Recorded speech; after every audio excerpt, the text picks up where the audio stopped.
Hi everyone, welcome to Chandan logics. ఈసారి question ఏంటంటే ages, వయస్సుల నుంచి అనమాట. ఏజెస్ ఇది కూడా మనం పాతప్పుడు ఎగ్జామినేషన్ అడిగింది.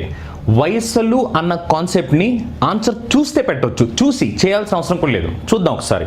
క్వశ్చన్ ఏంటంటే age of father is twice that of the elder son. 10 years hence, the age of the father will be 3 times that of the younger son. If the difference of ages of 2 sons is 15 years, the age of father is. ఓకేనా? తెలుగులో కూడా ప్రశ్న చెబుతున్నాను. తండ్రి వయసు అతని పెద్ద కొడుకు వయసుకి రెట్టింపు. 10 సంవత్సరముల తర్వాత అతని చిన్న కొడుకు వయసు 3 రెట్లు ఉంటుంది. ఆ ఇద్దరి కొడుకుల వయసుల భేదము 15 సంవత్సరములు అయితే ఆ తండ్రి వయసు ఎంత? తండ్రి వయసు ఎంత అంటే ప్రస్తుతం తండ్రి వయసు ఎంత అని ప్రశ్న అనమాట. ఓకేనా? ఇప్పుడు ఈ క్వశ్చన్ మీరు చూస్తే కనుక యాక్చువల్లీ వాళ్ళు చెప్పింది ఏంటంటే తండ్రి వయసు పెద్ద కొడుకు వయసుకి ఎన్ని రెట్లు అంట? 2 రెట్లు. తండ్రి వయసు పెద్ద కొడుకు వయసుకి 2 రెట్లు. ఆ తర్వాత ఏం చెప్పారంటే 10 సంవత్సరముల తర్వాత తండ్రి వయసు చిన్న కొడుకు వయసుకి 3 రెట్లు అంట. ఒకవేళ ఆ కొడుకుల వయసుల భేదము అనేది 15 సంవత్సరములు అయితే ప్రస్తుతం తండ్రి వయసు ఎంత? ఇప్పుడు ఈ క్వశ్చన్ చాలా మంది ఎలా చేస్తారు తెలుసా? ప్రస్తుతం తండ్రి వయసు అంటే ఫాదర్స్ ప్రెజెంటేజ్ ఎఫ్ అని కొంతమంది అనుకుంటారు. అలానే ఎల్డర్ సన్ పెద్ద కొడుకు వయసు ఏంటంటే ఈ అని అనుకుంటారు. ఓకేనా? తర్వాత చిన్న కొడుకు వయసు యంగర్ సన్ ప్రస్తుత వయసు ఎంత అంటే వై అని అనుకుంటారు. అంటే తండ్రి వయసు ప్రస్తుతం ఎఫ్ అని, పెద్ద కొడుకు వయసు ప్రస్తుతం ఈ అని, చిన్న కొడుకు వయసు ప్రస్తుతం వై అని అనుకుంటారు. అవునా కాదా? మీలో చాలా మంది ఎలా చేస్తుంటారు. అప్పుడు వాడు చెప్పిన మొట్టమొదటి స్టేట్మెంట్ ఏంటంటే ప్రస్తుతం తండ్రి వయసు ఏంటంటే పెద్ద కొడుకు వయసుకి 2 రెట్లు. చూడండి, ప్రస్తుతం తండ్రి వయసు ఎఫ్, ప్రస్తుతం పెద్ద కొడుకు వయసు ఈ. వాళ్ళు చెప్పింది ఏంటంటే ప్రస్తుతం తండ్రి వయసు పెద్ద కొడుకు వయసుకి 2 రెట్లు. ఇది వాళ్ళు చెప్పిన ఫస్ట్ స్టేట్మెంట్. సో ఆ తర్వాత వాళ్ళు చెప్పింది ఏంటంటే 10 సంవత్సరాల తర్వాత తండ్రి వయసు చిన్న కొడుకు వయసుకి 3 రెట్లు అని చెప్పారు. అవునా కాదా? ఇప్పుడు చూడండి, ప్రస్తుతం తండ్రి వయసు ఎఫ్ అయితే 10 సంవత్సరాల తర్వాత తండ్రి వయసు ఏమవుద్దంటే ఎఫ్ ప్లస్ 10 అవుద్ది. అవునా కాదా? ఎందుకంటే ప్రస్తుతం వయసు ఎఫ్ అనుకుంటే 10 సంవత్సరాల తర్వాత ఎఫ్ ప్లస్ 10 కదా. ఇప్పుడు సపోజ్ ప్రస్తుతం నా వయసు 27 సంవత్సరాలు అనుకుందాం. 10 సంవత్సరాల తర్వాత అంటే 27 ప్లస్ 10 అంటావుగా. అలానే ప్రస్తుతం ఎఫ్ అయితే 10 సంవత్సరాల తర్వాత ఎఫ్ ప్లస్ 10. అలానే 10 సంవత్సరాల తర్వాత చిన్న కొడుకు వయసు వై ప్లస్ 10. ఎందుకంటే ప్రస్తుతం చిన్న కొడుకు వయసు 5 అయితే 10 సంవత్సరాల తర్వాత వై ప్లస్ 10 అవుద్ది. ఇప్పుడు ప్రశ్న చెప్పింది ఏంటంటే 10 సంవత్సరాల తర్వాత తండ్రి వయసు చిన్న కొడుకు వయసుకి 3 రెట్లు అని చెప్పింది. అప్పుడు ఇంకోటి కూడా స్టేట్మెంట్ చెప్పింది. ఏమనంటే పెద్ద కొడుకు మరియు చిన్న కొడుకు వయసుల భేదము ఎంత అంటే 15 సంవత్సరాలు అంట. పెద్ద కొడుకు వయసుకి చిన్న కొడుకు వయసుకి భేదం ఎంత అంటే 15 సంవత్సరాలు. ఇప్పుడు వాళ్ళు అడిగింది ఏంటంటే ప్రస్తుతం తండ్రి వయసు ఎంత అనేది ప్రశ్న. ఇప్పుడు మనలో చాలామంది ఇవన్నీ ఫ్రేమ్ చేసి ఆన్సర్ తీసుకొస్తారు. కానీ నిజం మాట్లాడంటే మీరు ఇవన్నీ చేస్తూ ఉంటే ఎప్పటికవుద్ది ఎగ్జామ్ అసలు? ఈ క్వశ్చన్ జస్ట్ చూసి పెట్టవచ్చు. నువ్వు ఇలా చేయడం వల్ల ఎంత పడుతుందో తెలుసా నీకు ఈ క్వశ్చన్? ఇప్పుడు ఇదే క్వశ్చన్ ఇలా కాకుండా నువ్వు నీట్గా నీ తెలివితేటను ఉపయోగించగలిగితే ఈ క్వశ్చన్ జస్ట్ ఒక్క 5 సెకండ్లు ఆన్సర్ పెట్టద్దు. 5 సెకండ్లు. చూద్దాం ఎలా పెట్టాలో. వాళ్ళు చెప్పిన ఆప్షన్స్ ఏంటంటే ఒకసారి చూద్దాం. ఆప్షన్స్ ఏంటి ఒకసారి. వాళ్ళు చెప్పిన ఆప్షన్స్ ఏంటంటే ఫస్ట్ ఆప్షన్ వచ్చేసరికి 50, తర్వాత ఆప్షన్ వచ్చేసరికి 55, తర్వాత ఆప్షన్ వచ్చేసరికి 60, తర్వాత ఆప్షన్ వచ్చేసరికి 70. ఈ 4 ఎగ్జామ్లు ఇచ్చిన ఆప్షన్స్. ఓకేనా? ఎగ్జామినర్స్ ఆప్షన్స్ ఎంత తెలివిగా ఇస్తారో మీరు చూడొచ్చు కూడా. ఎందుకంటే ఎగ్జామినర్స్ కూడా తెలుసు ఏమని, చాలా వరకు కాంపిటేటివ్ ఎగ్జామ్స్లో ఒకవేళ మామూలుగా చేస్తే టైం ఎక్కువ పట్టద్దని వాళ్ళకి తెలుసు. అంటే వాళ్ళు మీరేమైనా తెలివిగా ఆలోచించి తక్కువ సమయంలో ఆన్సర్ పెడుతున్నారేమో అని చూస్తున్నారు. అంటే మీరు తెలివిగా ఆలోచించి తక్కువ సమయంలో ఆన్సర్ పెట్టాలి తప్ప ఏదో ఊరికినే ఎగ్జామ్ రాస్తున్నాం కాదు అక్కడ. ఇప్పుడు చూస్తే ఈ ఆప్షన్స్ అన్నీ ఏంటంటే ప్రస్తుతం తండ్రి వయసు, ప్రెజెంట్ ఏజ్ ఆఫ్ ఫాదర్. అవునా? ప్రెజెంట్ ఏజ్ ఆఫ్ ఫాదర్, ప్రస్తుతం తండ్రి వయసు. నువ్వు కనుక్కోవాల్సింది కూడా ప్రస్తుతం తండ్రి వయసు ఎంత అని. ఇప్పుడు క్వశ్చన్లో చాలా నీట్గా చెప్పాడు, చాలా నీట్గా. ఏమనంటే ప్రస్తుతం తండ్రి వయసు పెద్ద కొడుకు వయసుకి 2 రెట్లు. ఇక్కడ ఇంపార్టెంట్ ఏంటంటే 2 రెట్లు అంటే 2 మల్టిపుల్ అని కదా, 2 టైమ్స్ అంటే 2 మల్టిపుల్ అనే కదా, అంటే 2 యొక్క గుణిజం అని అర్థం. 2 మల్టిపుల్ చూద్దాం ఒకసారి. ఇక 2 మల్టిపుల్స్ ఏంటో. 50 2 మల్టిపులేనా? 2 మల్టిపుల్ అంటే 2లో పోతుందా అని. 50 2 మల్టిపులేనా? అవును. 55 2 మల్టిపులా? కాదు, అంటే ఇది రాంగ్ ఆన్సర్ అని అర్థం. 60 2 మల్టిపులేనా? అవును. 70 2 మల్టిపులేనా? అవును. అంటే నువ్వు ఫస్ట్ స్టేట్మెంట్ చదవగానే అప్పుడు నీకేం జరిగిందంటే 3 ఆప్షన్స్లో ఒక ఆప్షన్ వెళ్ళిపోయింది. అవునా కాదా?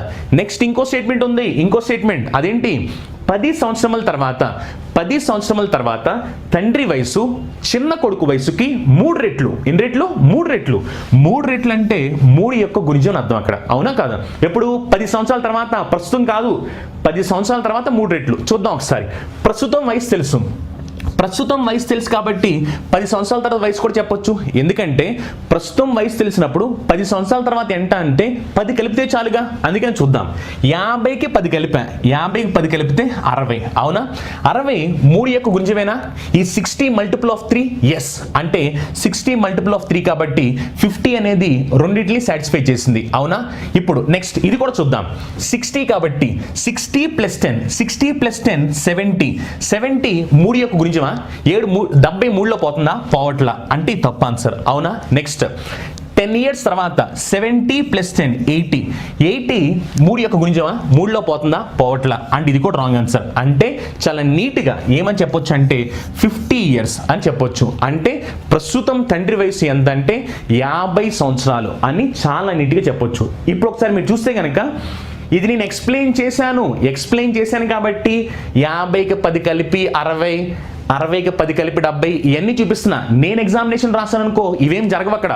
నేను మీకు ఎక్స్ప్లెయిన్ చేస్తున్నా, ప్రతి ఒక్కరికి అర్థం కావాలి కాబట్టి నేను నీట్గా చూపిస్తున్నా.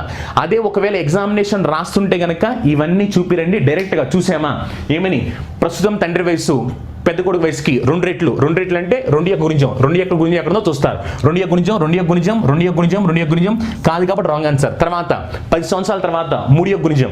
50కి 10 కలిపితే 60, 3 యొక్క గుణిజం సరిపోయింది. 60కి 10 కలిపితే 70 సరిపోట్ల తప్పు. 70కి 10 కలిపితే 80 సరిపోట్ల తప్పు. అంటే వెంటనే ఆన్సర్ అప్పుడు 50 అని పెట్టేస్తా. అంటే నేను ఎక్స్ప్లెయిన్ చేస్తాను కాబట్టి టైం పడుతుంది. అదే ఒకవేళ మనం సొంతగా చేయడం మొదలు పెడితే, ప్రాక్టీస్ చేస్తే అప్పుడు ఈ ఆన్సర్ పెట్టడం చాలా చాలా సింపుల్. అంటే ఎగ్జామినేషన్ మనం రాస్తున్నప్పుడు ఏదో జస్ట్ ఒక యాంగిల్ పట్టుకుని రాయడం కాదు, అన్ని వైపుల నుంచి ఆలోచించాలి. ఎందుకంటే తెలివైన వాడు అనేవాడు అన్ని వైపుల నుంచి ఆలోచిస్తాడు. ఇలా మీరు తెలివిగా ఆలోచించగలిగితేనే అప్పుడు మీ ఎగ్జామినేషన్లో మీరు మీ కాంపిటీటర్స్ కన్నా ఎక్కువ మార్కులు స్కోర్ చేస్తారు. ఎందుకంటే ఎగ్జామ్లో మార్క్ ఎవడైనా తెచ్చుకుంటాడు, కానీ ఎంత టైంలో మార్క్ తెచ్చావన్నది చాలా చాలా చాలా ఇంపార్టెంట్. ఎందుకంటే తక్కువ టైంలో మార్క్ తెచ్చావనుకో నీకు మార్కులు ఎక్కువ రాబోతున్నాయి. అవునా కాదా? సో అందువల్ల ఎలా ఆలోచిస్తున్నాము అన్న దాన్ని బట్టే మీ జవాబుని నువ్వు ఎంత సమయంలో పెట్టబోతున్నాము అనేది డిసైడ్ అవుతూ ఉంటుంది. సో అవునంటారా కాదంటారా? సో ఇంకొన్ని క్వశ్చన్స్ చూద్దాము ఎగ్జామినేషన్స్లో వచ్చినవి. ఇవి యాక్చువల్లీ ఏంటంటే కోడింగ్ అండ్ డికోడింగ్, ఇవేమో ఎనాలజీ టాపిక్. యాక్చువల్లీ ఎనాలజీ కూడా ఇక్కడ దీన్ని కూడా కోడింగ్ అండ్ డికోడింగ్ అని రాశారు. ఇవి కూడా మీ ఎగ్జామినేషన్ వచ్చినవి. యాక్చువల్లీ క్వశ్చన్ చూసిన వెంటనే మీలో చాలా మంది ఏమనుకుంటారంటే ఇవి చాలా సిల్లీ క్వశ్చన్స్ కదా అనుకుంటారు. అవును, నిజమే, ఇవి చాలా సిల్లీ క్వశ్చన్స్. కానీ ఈ సిల్లీ క్వశ్చన్ని నువ్వు ఎంత సిల్లీగా చేసావు అన్నదే కదా మ్యాటర్. ఎందుకంటే సిల్లీ క్వశ్చన్ని నువ్వు స్మార్ట్గా ఆలోచిస్తే సిల్లీగా ఆన్సర్ వచ్చింది. కానీ చాలా మంది ఏం చేస్తుంటారంటే ఆన్సర్ తెప్పిస్తారు, కానీ ఎంతసేపు తర్వాత అంటే ఒక 50 సెకండ్ల తర్వాత, 1 నిమిషం తర్వాత తెప్పిస్తారు. కానీ ఈ క్వశ్చన్ నిజం మాట్లాడంటే ఇలా చూసిన వెంటనే ఆన్సర్ వచ్చుద్ది. ఒకసారి చూడండి, మీరు ట్రై చేసి చూసిన వెంటనే ఆన్సర్ పెడతారేమో చూడండి. ఒకసారి చూద్దాం. ఇవి మీ మెయిన్స్ ఎగ్జామినేషన్లో అడిగిన క్వశ్చన్ అనమాట. ఓకే, ఇప్పుడు నేను చెప్పేస్తున్నాను చూడండి. ఇక్కడ యాక్చువల్లీ ఈ క్వశ్చన్స్లో నిజం మాట్లాడంటే లాజిక్ ఏమీ లేదు. జస్ట్ ఈ క్వశ్చన్లు కాపీ కొట్టే క్వశ్చన్లు. మీలో చాలా మంది కాపీ కొట్టడం ఎక్స్పర్టే, కానీ ఆ కాపీ కూడా తెలివిగా కొట్టాలి, పనికొచ్చే విధంగా కాపీ కొట్టాలి. ఓకేనా? ఇప్పుడు చూడండి ఒకసారి. చూస్తే కార్ అంటే 364 అంట, టిన్ అంటే 182 అంట, బోట్ అంటే 7561 అంట, కాంట్రాక్టర్ అంటే ఏమిటి అన్నారు. ఇక్కడ మీరు చూస్తే కాంట్రాక్టర్ ఉన్న ప్రతి ఒక్క లెటర్ ఆల్రెడీ పైన కనిపిస్తుంది. అంటే మీరు చేయాల్సిన ఏంటంటే ఈ లెటర్లకి కోడింగ్ ఆల్రెడీ పైన ఉంది కాబట్టి మీరు ఈ పైన ఉన్న వాటిని కింద కాపీ కొట్టాలి. అవునా కాదా? యాక్చువల్లీ ఎగ్జామినర్ ఇచ్చింది మీకు కాపీ కొట్టమని. ఇక్కడ మీరు చూస్తే కనుక మనలో చాలా మంది పిల్లలు కాపీ కొడతారు, కానీ కాపీ కొడితే ఏం జరుగుతుందో చూడండి ఒకసారి. మీరు కాపీ కొడితే ఆప్షన్ చూడండి, అన్నీ ఒకేలా ఉంటాయి, దగ్గరగా 352 352 352 352. అప్పుడు ఏం చేస్తారంటే కొంతమంది పిల్లలు తెలివైన వాళ్ళు వెనకాల ముందు నుంచి వెళ్తే సేమ్ అని వెనక్కి వెళ్తారు. వెనక్కి వెళ్తే చూడండి 155 154 154 154 154 అంటే అవి కూడా ఒకేలా ఉన్నాయి. అంటే సింపుల్గా మాట్లాడంటే ఇవి ఒకవేళ ఈజీ ప్రశ్న అయినా సరే మీరు మామూలుగా చేసినట్లయితే ఈ క్వశ్చన్ చాలా ఎక్కువ టైం పట్టుద్ది. అంటే ఈజీ ప్రశ్నని కూడా మీరు తీసుకున్నారు, ఎంత టైం తీసుకున్నారంటే 1 నిమిషం టైం తీసుకుని ఆన్సర్ పెట్టారు. కానీ నిజంగా తెలివిగా ఆలోచిస్తే ఇదే క్వశ్చన్ నేనైతే 5 సెకండ్లో పెడతాను. 5 సెకండ్లో ఎలానో చూడండి ఒకసారి. ఇక్కడ మీరు నీట్గా అబ్జర్వ్ చేస్తే ఎగ్జామినర్ ప్రతి క్వశ్చన్ వెనకాల తెలివిగా ఆలోచించేవాడు ఎలా ఆలోచిస్తాడు, మామూలుగా ఆలోచించేవాడు ఎలా ఆలోచిస్తాడు, ఇలా 2 దారులు పెడతారు. తెలివైన వాడేమో తెలివిగా ఆలోచించి 5 సెకండ్లో పెట్టేస్తాడు, మామూలు వాడేమో పెడతాడు ఆన్సర్ కానీ 1 నిమిషం తర్వాత పెడతాడు. అందువల్లే తెలివైన వాడికి మామూలు వాడికి మార్క్స్ డిఫరెన్స్ వస్తుంటాయి అనమాట. ఓకే, ఎగ్జామినేషన్లో మార్క్ రావడం ఇంపార్టెంట్ కాదు, ఎంత టైంలో మార్క్ వచ్చినది అది ఇంపార్టెంట్. ఇక్కడ నువ్వు నీట్గా చూస్తే కనుక కార్ ఉందా, కార్ని ఇక్కడ వాళ్ళు ఏం చేశారంటే రివర్స్ చేశారు. కార్ని రివర్స్, అవునా కదా? సిఏఆర్ని రివర్స్ చేసి సిఏఆర్, అవునా? దాని వల్ల ఆర్ఏసి అని రాశారు. కార్ని రివర్స్ చేస్తే కార్ అంటే 364 కదా, 364ని రివర్స్ చేస్తే 463 కదా, 364ని రివర్స్ చేస్తే 463 అంటే ఆప్షన్లో 463 ఎక్కడుంటే అదే ఆన్సర్. చూడండి 463 ఉందా, లేదు. 463 ఉందా, లేదు. ఇగో 463 మధ్యలో ఎవడు దూరాడు. 463 ఉందగా అంటే ఇదే ఆన్సర్ డైరెక్ట్. ఇగో 463 లేదు అంటే సింపుల్గా ఇది ఆన్సర్. ఎవరికి ఇది ఆన్సర్ అన్న సంగతి కారు రివర్స్ అయిపోయింది అని గమనించిన వాడికి ఆన్సర్ వెంటనే వచ్చుద్ది, అవునా కదా? యాక్చువల్లీ క్వశ్చన్ చాలా ఈజీ క్వశ్చన్ అయినప్పటికీ కూడా ఎగ్జామినేషన్లో రావడానికి గల కారణం ఏంటంటే నువ్వు ఎంత బాగా గమనిస్తున్నావు అనేది చూడడం కోసం. ఎగ్జామ్స్ పెట్టేది ఊరిని పిచ్చోళ్లే కాదు. అక్కడ ఈ ప్రతి క్వశ్చన్ వెనకాల వాడు ఏదో ఒక ఆలోచన ఉంటుంది అనమాట. అంటే ఒక స్టూడెంట్ ఎలా ఆలోచిస్తూ ఉంటాడు అని స్టూడెంట్ మెంటాలిటీ తెలుసుకోవడం కోసమే ఎగ్జామినేషన్స్. అంతేగాని మీతో వెళ్ళి ఈ అర్థమెటిక్ పేపర్లు, రీజనింగ్ పేపర్లు ప్రిపేర్ చేపిద్దామని కాదు. అక్కడ మన మెంటాలిటీ ఎలా ఉంది అని తెలుసుకోవడం కోసమే ఎగ్జామ్స్ జరుగుతూ ఉంటాయి. అందువల్ల మనం నేర్చుకునేది ఎలా ఉండాలంటే మన తెలివితేటలు పెంచుకునేలా ఉండాలన్నమాట. అందువల్ల ఈ తెలివితేటలు పెంచుకునేలా ఉండాలంటే మీరు నేర్చుకునే వాళ్ళు సరైన వాళ్ళు అయితేనే తెలివితేటలు పెంచుకునేలా ఉంటాయి. అంతేగాని వాళ్ళకు వచ్చింది చెప్తా ఎగ్జామినేషన్లో వచ్చే చెప్పడం మానేశారనుకో, అప్పుడు దానివల్ల ఏమవుతుందంటే మనం ఎవరైతే ఫ్యాకల్టీ చెప్తున్నారో వాళ్ళు చెప్పినవి నేర్చుకోవడం వల్ల వాళ్ళకు వచ్చి వాళ్ళు చెప్తున్నారు కానీ ఎగ్జామ్లో వచ్చి చెప్పట్లేదు. దానివల్ల మనకి ఇబ్బంది అవుతుంది అనమాట. సో అందువల్ల మీరు నేర్చుకునే వాళ్ళు కూడా సరైన వాళ్ళు అయి ఉండాలి. అవునంటారా కాదంటారా? అదొకసారి మీరు ఆలోచించుకోండి, మీకే అర్థమవుతుంది. ఇప్పుడు నెక్స్ట్ ఈ క్వశ్చన్, ఇది క్వశ్చన్ అనమాట. బిలో అంటే ఏమని రాశారంటే బిలోని OBWEL అని రాశారు. ఇది ఎలా మారిందో సేమ్ టు సేమ్ అలానే ఈ కింద ఆప్షన్లో ఒక ఆప్షన్ మారిందంట. ఆప్షన్ ఏంటి అని అంటున్నారు. దీన్ని మనం ఎనాలజీ, పోలికలు అని చెప్తాం అనమాట. బిలోని ఇలా మార్చారు, బిలో ఇలా మారింది కాబట్టి సేమ్ ఇలానే మారిన ఆప్షన్ ఒకటి ఉందంట. అదేంటి అన్నాడు. ఇప్పుడు ఇక్కడ మారిన కదా అని చెప్పని నేను ఇక్కడ ఏం జరుగుతుంది అని చూస్తా కూర్చుంటే ఈ లోపల ఎగ్జామ్ అయిపోద్ది అనమాట. ఈ క్వశ్చన్ మీరు నీట్గా చూస్తే ఒకే 1 సెకండ్లో అయిపోద్ది. చూడండి ఒకసారి. ఇక్కడ మీరు నీట్గా ఎప్పుడు కూడా ఏ విషయాన్ని చేసినా అబ్జర్వేషన్ నీ దగ్గర నుంచి ఎగ్జామ్లో అబ్జర్వేషనే. ఇప్పుడు చూడు ఒకసారి నువ్వు ఇక్కడ ఈఎల్ ఉందా, ఈఎల్ ఇదే ఈఎల్ ఇక్కడ కూడా వచ్చింది చూడు ఈఎల్ అని, అవునా కదా? అంటే సెకండ్ ప్లేస్లో థర్డ్ ప్లేస్లో ఉన్న ఈఎల్ చివరికి వెళ్ళిపోయింది. ఈ ఒక్క పాయింట్ పట్టుకో, అయిపోయింది ఆన్సర్. ఈఎల్ ఈ చివరికి వచ్చింది కాబట్టి ఈపీ చివరికి వచ్చిందా, రాలా. ఎల్ఓ చివరికి వచ్చిందా, రాలా. ఆర్ఏ చివరికి వచ్చిందా, వచ్చేసింది ఆర్ఏ చివరికి వచ్చింది అంటే ఆన్సర్ ఇదే. పెట్టేస్తాం వెంటనే. ఎలా ఎంతసేపు పట్టింది? ఇది జస్ట్ ఫ్రాక్షన్ ఆఫ్ సెకండ్స్. ఎవరికి? ఇలా చూసేవాడికి ఫ్రాక్షన్ ఆఫ్ సెకండ్స్. అంతేగాని ఏం జరుగుతుంది ఏంటని తడుముంటా కూర్చున్నాం అనుకో వచ్చుద్ది, జాబ్ రాదు అక్కడ, అవునా కాదా? మార్క్ రావడం ఇంపార్టెంట్ కాదు, మనం ఎంత టైంలో మార్క్ తెచ్చుకుంటున్నామనే చాలా ఇంపార్టెంట్. ఎందువల్లంటే నువ్వు తక్కువ టైంలో మార్క్ తెచ్చుకోగలిగితేనే నువ్వు ఎక్కువ మార్కులు స్కోర్ చేయబోతున్నావు, అవునా కాదా? ఇంకో క్వశ్చన్ కావాలి, మీరు ట్రై చేయండి. జస్ట్ ఇలా ఫ్రాక్షన్ ఆఫ్ సెకండ్లు వచ్చింది. ఇవన్నీ మీ ఎగ్జామ్స్లో అడిగిన క్వశ్చన్లే, అన్ని ఎగ్జామ్స్ అడిగిన క్వశ్చనే. ఒకసారి చూస్తే కనుక ఇక్కడ మీరు చూస్తే FOFTEN అంటే FOTNE అని రాశారు. సేమ్ ఇలానే మారిన ఆప్షన్ ఏంటి అని అడుగుతున్నారు. ఇప్పుడు ఒకవేళ మీరు చూస్తే కనుక ఇక్కడ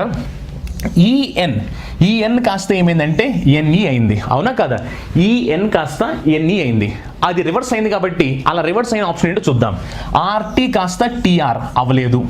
KY కాస్త YK అయిపోయింది కాబట్టి ఇది ఆన్సర్. ఇంకా ఇది ఇక్కడ చూసుకో, NS SN అయిందా అవలా, GS SG అయిందా అవలా, అంటే ఇది సెకండ్ ఆప్షన్ అనమాట. అందుకని మన ఆన్సర్ ఏం చెప్తామంటే సెకండ్ ఆన్సర్ అని చెప్పేస్తాం. ఇప్పుడు ఇక్కడ చూస్తే గనక ఆన్సర్లు ఎవరైనా పెడతారు, కానీ ఎంత టైంలో ఆన్సర్ పెడుతున్నాం అనేది చాలా చాలా చాలా ఇంపార్టెంట్. సో మీరు ఎంజాయ్ చేశారు అనుకుంటున్నాను. Thank you, have a nice day, meet in the next.